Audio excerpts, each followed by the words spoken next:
Hi there, welcome back to Terebelo Distillery Studio. Today we're going to fill you in with a brief history of the makings of oak casks, oak barrels.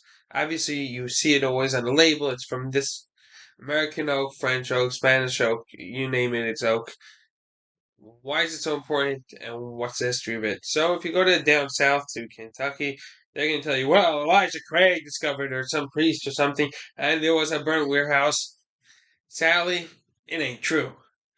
Oak casks have been documented to be used in the brandy or cognac region of France going back way back to the 1500s. You can see that on grogmag.com where they have an article on it. Wonderful article. I happen to write for it. And even further back to the Romans.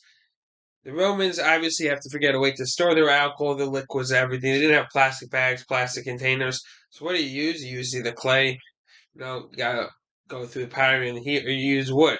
Wood, if you haven't tried, it's harder to bend. But if you make it hot, you warm it up, you heat it up, guess what? It gets done. It bends easier.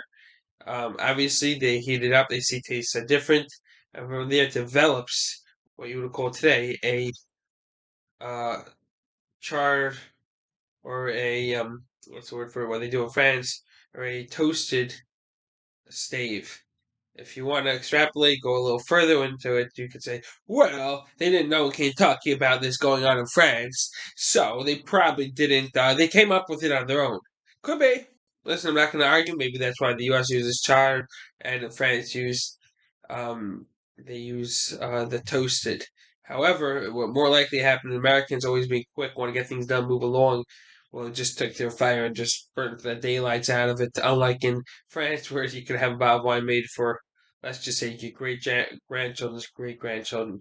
Thanks for listening. Hope you enjoy, and of course, drink your Tarabella.